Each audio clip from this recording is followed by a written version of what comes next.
Oh my god. What is up, guys? Welcome to another episode of Many Mistakes Ago podcast. So, the bed is still here to my left. However, it's a little messy, and so I decided to kind of turn like where I record. But I'm still in the same room, but not for long. Alas, my girlfriend and I are going to be moving. This will not be the last podcast episode in this room. Either next episode or the episode after will be, depending on how much time I have to record before I move. But we are getting very, very close. I literally get my keys on Tuesday, and I'm really excited for that because my girlfriend and I are like officially moving in together, and the place is incredible. I'm very much so looking forward to it. And it feels so freaking good. Like, I wish I could describe the feeling of just like pure joy and excitement. And we've had our like challenges with living together, and I feel like having a place that like we're on a lease together, and it's not like me just crashing her party or her crashing my party, so to speak, that we like get a lease, that we're like making a step towards like living together and actually, seeing what it's like to be in each other's lives and to be living together. It's a good feeling. It's scary, but like I'm not afraid, if that makes sense. So her and I did quite a couple trips to the shopping centers, and we are just like so excited to decorate and stuff. Like, we have this huge, I'm not even kidding you, it's literally a huge whiteboard where you put the month on, and then there's notes, and then there's like a bulletin board. I cannot wait for that to be up and running, and like my girlfriend and I just like write down whatever we need to. I think I'm going to keep my calendar though, because this calendar, like, it's every month, and if I want to like write stuff down for each month, whereas like the calendar that I bought a couple months ago was like a paper calendar that has like every single month. But anyway, that's besides the point. You guys don't want to hear about calendars. But yeah, I'm really excited. So that'll be a vlog on my YouTube. For vlogs, I plan on doing like an empty apartment tour, and then like a saying goodbye vlog to like my place and her place. And then maybe I'll vlog the process of moving, depending. But the thing is my girlfriend and I don't really work together much, or like we don't work at the same time or like the same schedule.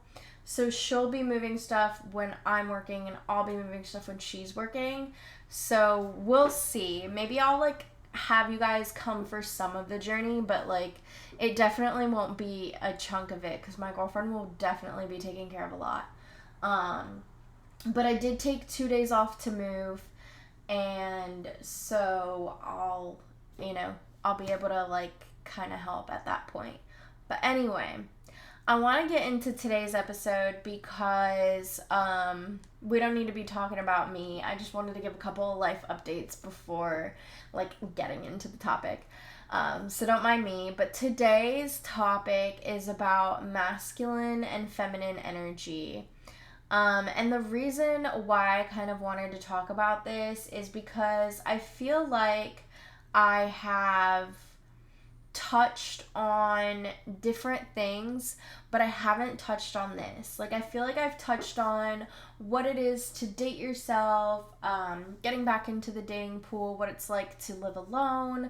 Like, I feel like I've kind of taken you guys on this journey, kind of a delayed journey in some portions, if you will, because, like, I was single and recording stuff, and then I got into a relationship and I was still recording like single stuff. But I don't want to forget where I came from either. Like, we all start off single before we get into a relationship, before we get engaged, before we get married, before we have kids, whatever path you take. Like, we all start off like single. Like, we all have that experience pretty much. And I guess I want to talk about what it is to have masculine and feminine energy, and I also want to tie that into hetero and queer relationships, because I think this is very important and something that also kind of helped me identify my sexuality as well. So let's give this topic a go. Are you guys ready? I'm going to record it in a different part because I need a drink of water, but hold on. Let's get ready. Okay, so before I start, I just want to give a little bit of a disclaimer that when I talk about energy, I'm going to be talking about masculine energy and feminine energy, and when it comes to like the definitions, they are going to base like feminine energy off of female and masculine energy off of male. However, it doesn't matter what gender you identify as. You could be non-binary, you could be male, you could be female, you could be cis, you could be trans. It does not matter what you identify as. You are going to have both masculine and feminine characteristics and energies surrounding you. However, for definition purposes, I just want to like disclaim or whatever, put out a disclaimer, because I want to keep in mind that I do believe that sexuality is fluid, that energy is fluid, and that we are ever changing, and this is just simply strictly based off of like what I'm about to read. So they typically say that if you're female, you operate in more of your feminine energy, and if you're male, you typically operate more in your masculine energy. That's why I wanted to put the disclaimer out there, because I think that it kind of depends on who you identify as well as the environment that you're in. So that's kind of why I wanted to put in a disclaimer. But let's define masculine and feminine energy. So feminine energy is all about nurture, fluidity, creativity, empathy, emotion, imagination, inspirations. One of the common misconceptions about feminine energy is that it's weak and soft. In my opinion, I believe, and I think a lot of people believe, that feminine energy is just simply more of a receiving energy than a giving energy. And that's kind of what I want to get at when I talk about today's topic. It's because the feminine energy is that you are more intuitive, you're more in tune with things, but you are open to receiving versus like getting out there and going for it. So you can be completely feminine and lack a masculine energy, or you can have kind of a combination of both, like I said previously. When it comes to masculine energy, generally speaking, masculine energy is associated with logic versus emotion. It's more connected to reason versus intuition. And they also have been, masculine energy has also been connected to like ambition and courage, assertiveness, kind of that like go-getter. Like you're gonna go and you're gonna like give and you're gonna get, and so the reason why I kind of wanted to bring up the kind of definitions and the differences is because when I talk about my girlfriend, when I talk about the past relationships I've been in, you're going to hear me talk about, oh, I'm dating a masculine person, I'm dating a feminine person, but it's not necessarily like their gender, it's their energy. And I think that's important, and you'll probably see why in the middle of the episode, but I just wanted to get down to it. So let's talk about dating. And when it comes to energies, who are you? Who do you identify as? And what are you looking for? So for me, this was a very difficult question because not only was I struggling with liking men versus women and kind of figuring out, am I a victim of compet? Am I just feeling like I'm pressured to these societal norms? Like, what is going on? And I was battling that, but I was also battling how I wanted my energy to be when it came to dating. So when I started dating and swiping on women, keep in mind, I had like dated a woman before. I knew I liked women. I identified as bisexual. However, when I came out, and even beforehand, I was dealing with masculine and feminine energies, and I really realized that I did like masculine energy, but I didn't like men. I did like feminine qualities and feminine aspects, but I didn't necessarily like feminine energy. And this is why I'm gonna kind of break it down for y'all, because I'm gonna talk about Jeff, I'm gonna talk about Alec, and I'm gonna talk about probably some of the girls I've dated, and also Larissa. So that's why I'm like getting down into the nitty gritty with it now. I feel like the best way is to give my life examples and kind of talk about what I've kind of experienced with my life, because that's the best way to kind of learn and grow and, take something from it, is when you hear somebody else's experience and somebody else's story. That's how you learn. Unless you want to like make your own story, by all means, please. But I think that a lot of people, they either learn from their own experiences or from somebody else's experience. So that's why I love this podcast.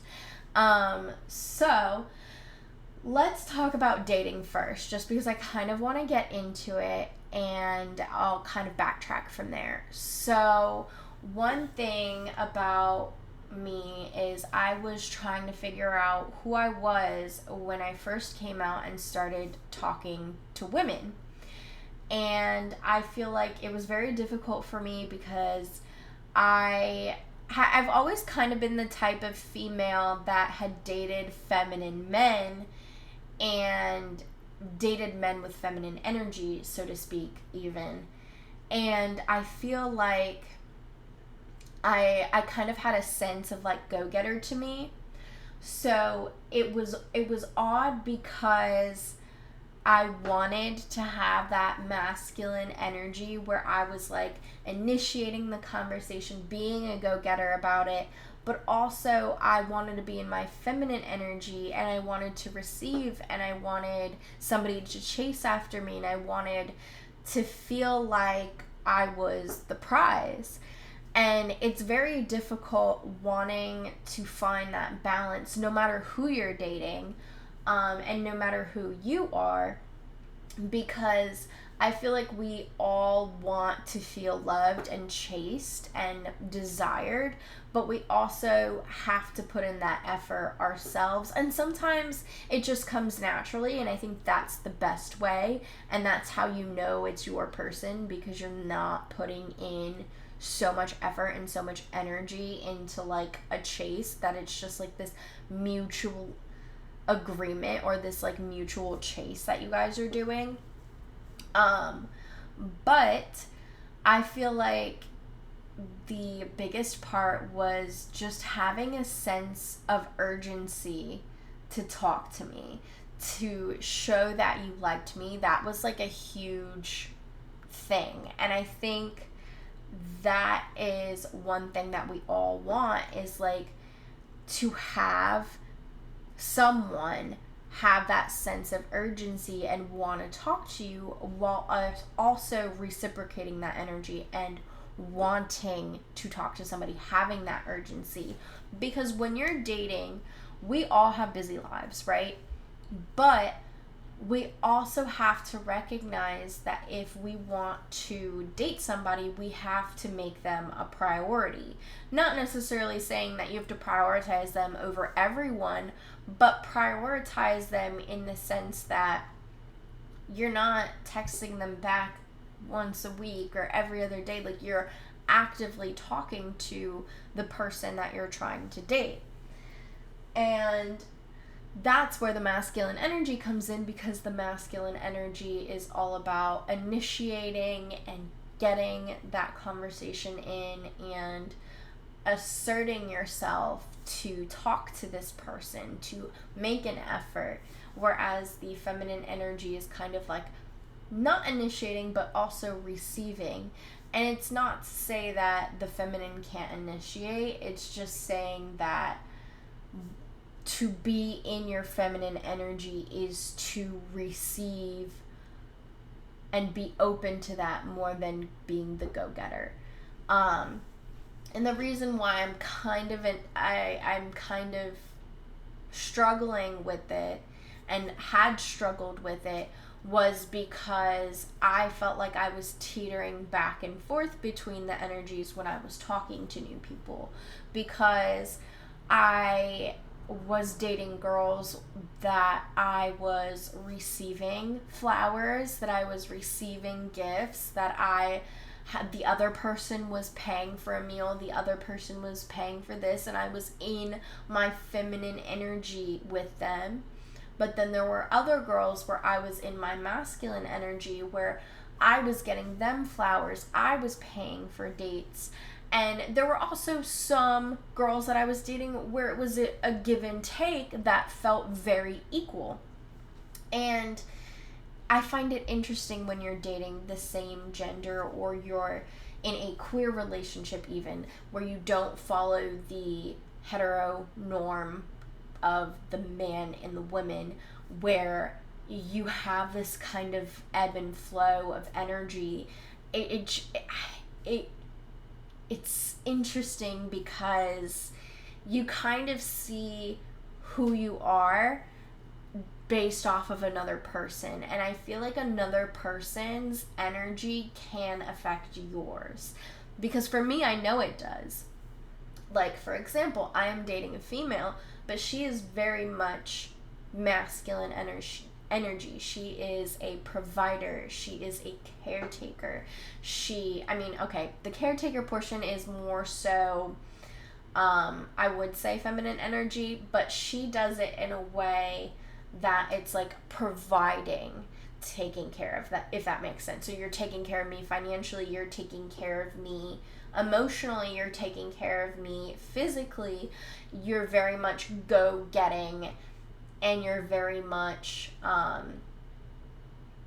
guess, in your masculine energy, because I feel like I'm doing a lot of the receiving. Now, don't get me wrong, like, I do kind of assert my masculine energy here and there, where I say, like, I want to pay for this, or, you know, if I know that she won't let me pay for something, I'll be like, I'm gonna barter with you. I either get to pay for coffee or gas, like, you take your pick, or I get to pay for lunch or dinner, you know, kind of like almost trying to assert a certain level of masculine energy, because I feel like I don't always want to be in my feminine. And I think that queer relationships are beautiful in that aspect because you can have that give and take.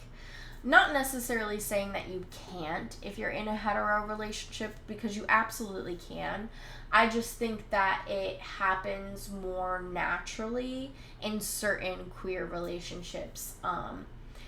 Like, for example, before Larissa, I had my fair share of feminine women, very much in their feminine energy, but also, to an extent, had masculine energy, and we would awkwardly vibe off of each other, but we did it, you know? So one of us would pay for the meal, the other would pay for the meal. One of us would do this, the other would do this. We would get flowers, we would give flowers, whatever the case may be. And I think that's why I just, queer relationships have a special place in my heart, because the energy just flows. It's not one or the other or have all be all, you know?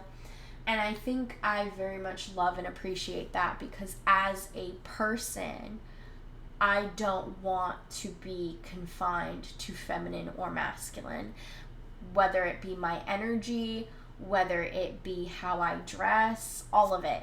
Because don't get me wrong, I am very much a feminine person. I do tend to dress more feminine. I do tend to have feminine features, a feminine voice. I wear makeup. Yes. However, there are certain aspects of my personality where I do want the masculine energy to shine. Maybe sometimes it is with my clothing. Maybe sometimes it's I get the door for my girlfriend. I pick up the check. I drive, you know? It doesn't always have to be me in this feminine receiving energy. And I think that's the beautiful part about queer relationships, is that it's not imposed one way or the other. It's not set in stone. Now, when it came to relationships with men, notably, cis straight men, because I do think that's a huge factor, because it may not be a queer relationship, even though I'm still queer. It is a very much hetero relationship. I don't want to say very much a hetero relationship, because I feel like that's taking away from me being queer. But that specific relationship, it followed very hetero norms. But I did notice there were kind of aspects of it because of me. I feel like I chose feminine men because I wanted to have that masculine interjection, if you will, at times, where, you know, I would pay for things, that I would, drive, or I would do this or that. So, for example, sorry, I'm gonna have to talk about my exes. It's very weird, because I don't want to bash, and I don't want to, stir the pot, so to speak, but I do think that talking about my experiences makes all the difference. So before Jeff and I even got into a relationship, even though the first time we met, we started dating, that's a whole different story, I was very much in a masculine era, yikes, and I chose, subconsciously, a feminine man. The date was a friend's house for a bonfire. I drove to him. I paid for my gas there, and I drove to him. So I got all dolled up. You know, I wasn't all out to the nines feminine, but I was, I got all dolled up. I had, kind of decent clothes. I wasn't in a dress or anything. I think I was wearing jeans and a cute top. A very, very much zillennial core is like jeans and a cute top. And I remember driving to him and like meeting him, and then like meeting his family and like hanging out with him, getting to talk with him, and then getting alcohol, and then going to the bonfire. Now, granted, he did like invite me to go, so that was very masculine of him. And it was 45 minutes away, which is why I'm not gonna like sit here and bash him and be like, he didn't pick me up, he didn't do that. No, like we lived, I don't want to say far away from each other, but far enough where like it made sense for me to just drive. That was me kind of like almost giving up my feminine energy and kind of sliding into the masculine energy, because I had agreed to this date, yes, but now I have to like go to it. I have to like, I'm not getting picked up, I'm not driving 5 minutes away, I am doing a whole haul 45, almost an hour away to this man's place. Okay, sorry guys, the dog started barking. But yeah, so I drove almost like an hour away. And then when I got there, we kind of chilled. I got a little tour of where he was living at the time, like with his parents at his parents' place. And I do remember like kind of being in my feminine, where like he was more so initiating the conversation. He was more so showing me what he liked and asking questions, from what I remember. I could be wrong, but I do remember like we ended up just like watching YouTubes of like Twitch streamers. And this is something that like if you date a hetero cis male, or even like a bi male, I mean most men that are just like into their gamer era, like this gamer core, that's what it is. And I was very much used to that with dating gamer men. And I think at the time it felt very like we were just relaxing before, and he didn't really have anything planned. So I kind of just went with the flow with that. And then we decided that we would, I was already ready. He was pretty much ready. But we also did decide that we were going to get alcohol and then head over, whatever. So I do remember,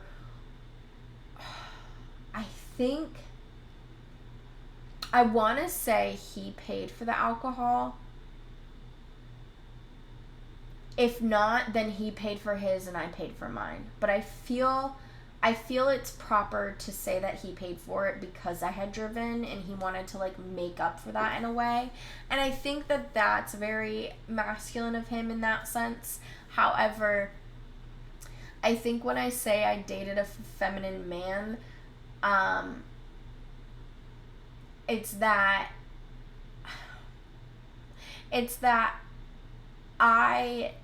not that I interjected the masculine portions of myself that made him feminine, but it was, I saw an opportunity and I took it with certain things.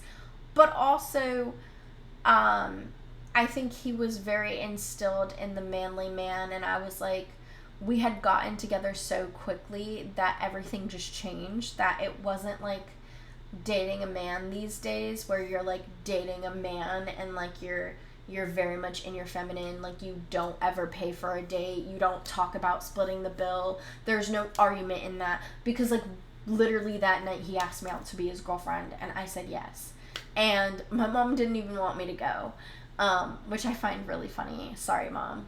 We ended up spending 3 years together, and I definitely learned a lot from that relationship, and I'm not going to bash that relationship, and I'm not going to bash him as a person. I think if you would have asked me about him a year ago, I probably would have 100% bashed him and like thrown his name to the mud, essentially. But I am at a place now where I can look back at that relationship and realize, like, I made mistakes, he made mistakes. Neither of us were really meant to be together, even if at one point we may have thought that. I do think, like, there were some childish things that I did and some childish things that he definitely did. And I think, like, looking back, I want to remember that relationship for the good that it did have, because there were bad times and there were good times, but I am going to choose to kind of send that relationship off with peace and just say, like, yeah, it kind of sucks that things happened the way that it did, but also, like, I think everything is kind of meant to happen for a reason. And he definitely kind of opened my eyes to my sexuality and realizing, like, he wasn't the last guy that I slept with. Like, I still very much believed that I like men and women. At that point when I was dating him, I didn't really understand that, like, there were certain things that in that relationship where, like, I would mentally prepare to, like, have sex with him, or mentally prepare to, like, suck his dick, or, you know, just, like, there were just certain things that, like, I had to mentally prepare myself for. And I didn't like facial hair, and, you know, I tried to, like, hammer it in my mind that, Marissa, facial hair is okay. Like, there were signs. The closet was glass, but I didn't want to see it. And, you know, I think I did date a lot of men that weren't, like, manly men, that weren't, like, this, like, stereotypical, like, you know, like, hair and beer belly and whatever. Like, I was into guys that usually worked out, or, like, were very, like, cleaned up. They usually weren't slobby, which is kind of funny, because I feel like the guys that I've dated after we broke up, they turned very slobby, like, and didn't take care of themselves. But that is just one man in particular that comes to mind when I say that. I can't say that I even know what Jeff looks like at this point, so I'm gonna throw that one off the table.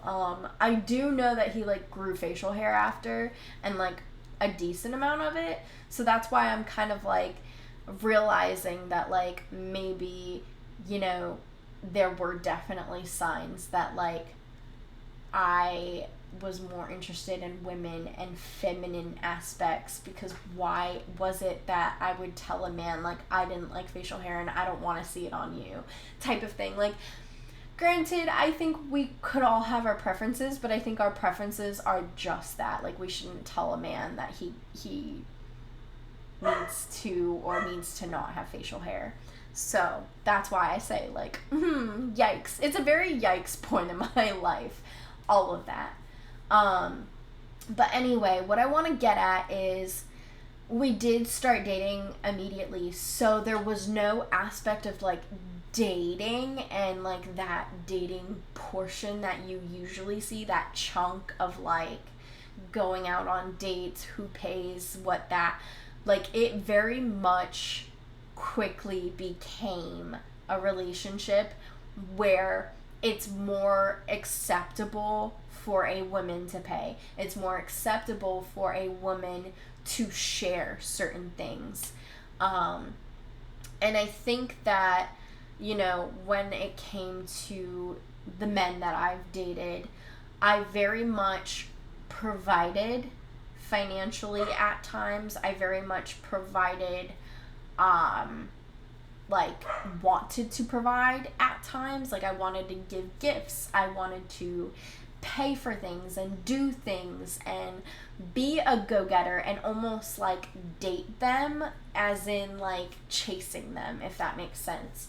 So, like, you know how when you're still dating someone, you want to woo them, you know?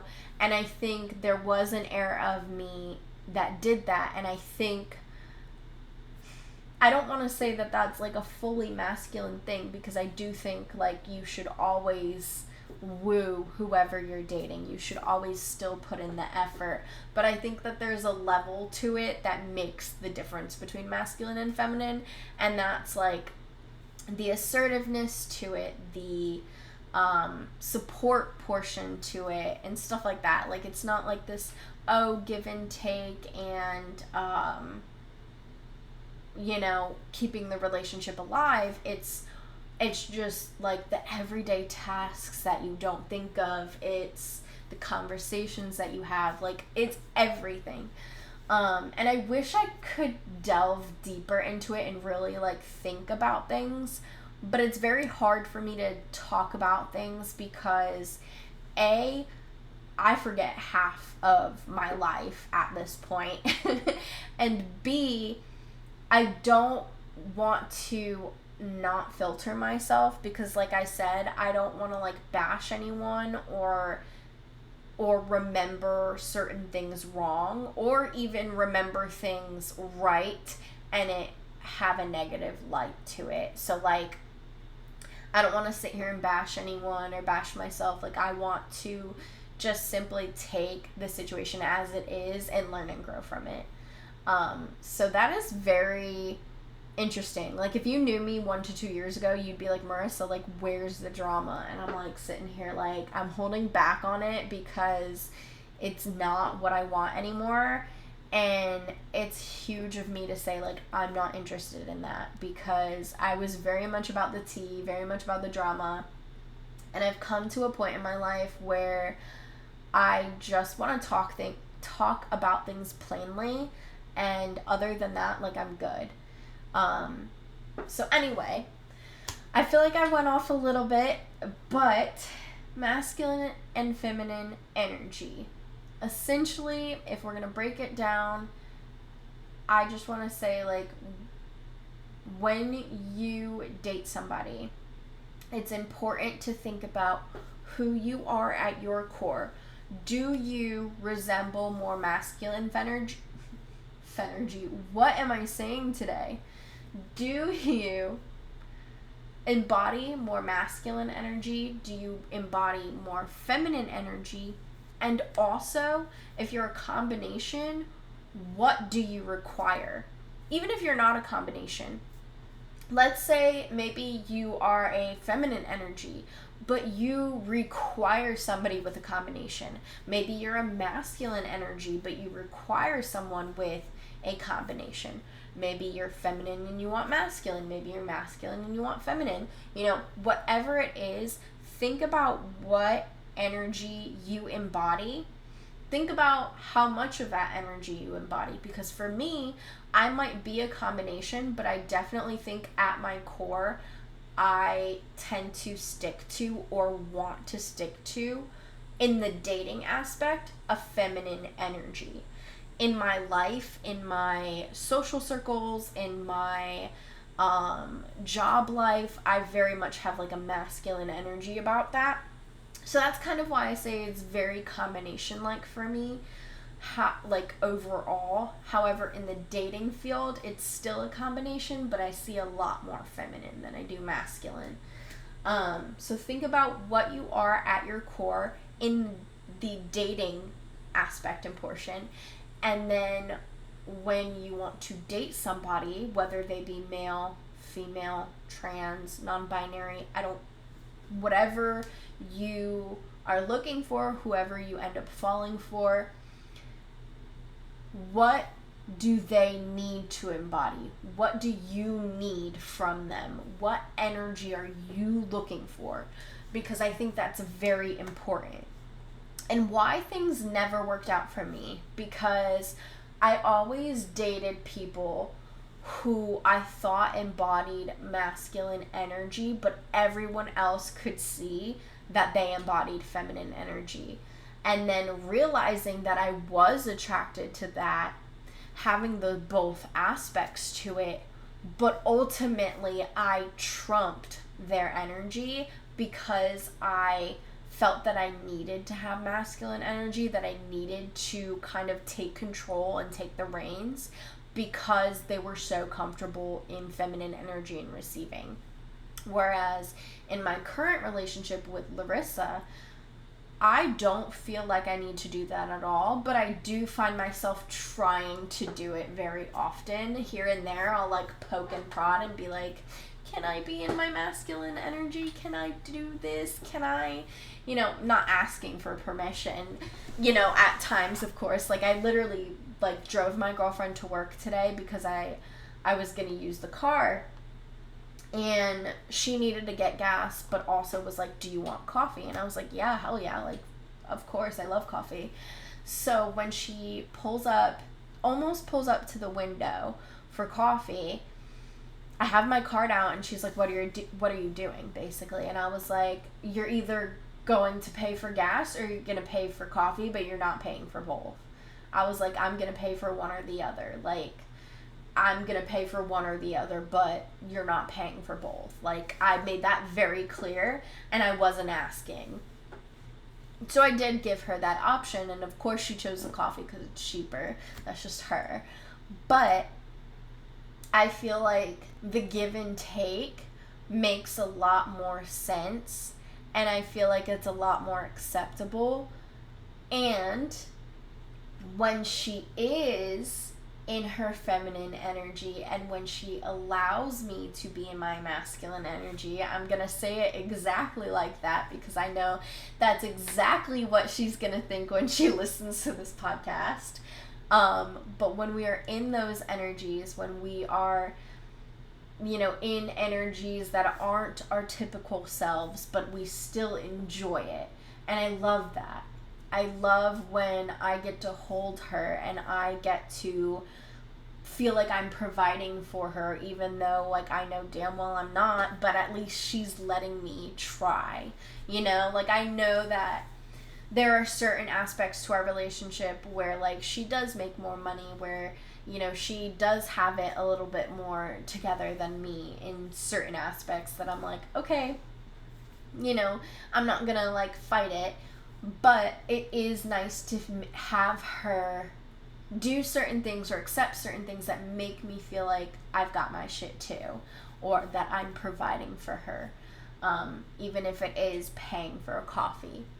So I don't want to say that, like, I'm in my masculine era or that I'm there often, but it is nice to feel that exchange of energy. And when it happens, I think it's very beautiful because we don't have to kind of go follow societal norms, just because she has a more masculine look, because she wears boy clothes, because she wears the backwards hat, because her hair is short.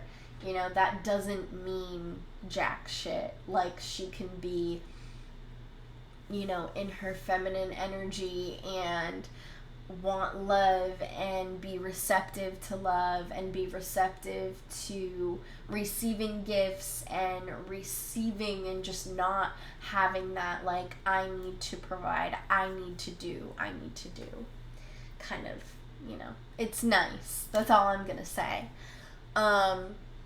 However, I know that this is already a long episode, so I thank you guys for sticking with it if you're still here. But yeah, I guess I just wanted to talk about a little bit of my experiences. I know that I didn't exactly paint it as a lovely story and that I kind of bounced around with my little ADHD brain. But I do appreciate y'all for sticking it out, and if you followed, you probably have ADHD too. But anyway, I think that's really all I have for this episode, just because I've got so much on my list. It's already 4:00. Oh my goodness. I have to pick my girlfriend up in a couple hours. So, okay. Before I go and end this episode, I'm going to do a couple other life updates. So if you're done, have a nice week. I love you. Mwah. But for those that are sticking around for life updates, so I have a Dexcom that I'm waiting on, and essentially It was supposed to come yesterday, but I was able to like put myself in vacation mode with FedEx so that I could get it when I'm like not working because I have to sign for the package. But the package, I put that my vacation ended yesterday. So I was thinking that they're going to deliver today. Well, the delivery details literally says we'll add a delivery date as soon as your package starts moving, and then it says delivery exception, and it doesn't say out for delivery, and it hasn't all day. And I guess I'm getting a little infuriated because this is like for a replacement Dexcom, and I'm like, I don't know what to do because I wish I could just like pick it up, but I can't. And I didn't want it delivered without a signature because the last time that happened, they literally, like, someone stole it. So it's very frustrating. So I don't know what's going to happen with this Dexcom, if it's going to get shipped back to them or if they're going to deliver it tomorrow and I have to go again with my girlfriend, or if they're just going to wait till Monday. Like, I have no idea what's going to happen. But if they wait till Monday, I have an appointment, so I'm getting mad because I'm like, what if I'm not there to sign for it? Like, what am I supposed to do? Anyway, that's besides the point.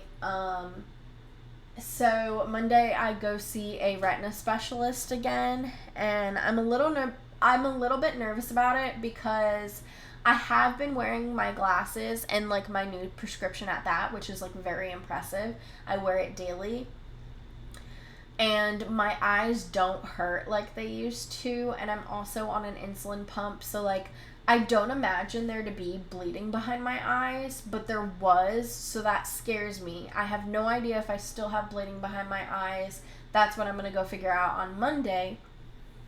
But like, I'm terrified. And then also my girlfriend and I are going to go kind of thrift shopping, if you will, to maybe one store, maybe two, and we're just gonna like go through what they have and see if we need anything or want anything. And then Tuesday my girlfriend gets the keys and she's gonna clean with our cleaner, and then I'm gonna go and I'm gonna film that vlog and stuff like that. So it's gonna be a fun and exciting week. And then like Wednesday, Thursday, she'll bring stuff, I'll help out after. And then Friday, we're probably not going to do anything because we're going to be exhausted. We both work. But then Saturday, Sunday, I'll probably take the car and move some stuff over. And then the following week, Monday, she'll probably relax, or I'll make her relax. We'll see. And then I'm off Tuesday, Wednesday, that following week. I took it off so that I could, like, you know, move with her and get stuff done. So I would imagine that we're gonna like clear out, I'm hoping, by that like Wednesday, and we're gonna start living there, but we'll see. So those are my love updates. But other than that, I feel like I can breathe because I see the light at the end of the tunnel. The keys are there, the vlogging. I know I'm going to have a lot to do in the upcoming month, so I'm just trying to like take a breath and wait for it to happen for me to freak out about things. But until then, yeah. Anyway, thank you so much for watching Many Mistakes Ago. I will see you guys next week. Next Wednesday, where I'm going to be talking about organization and lists. I love them, but I also want to talk about just how organization has changed my life. So, I will see you next time.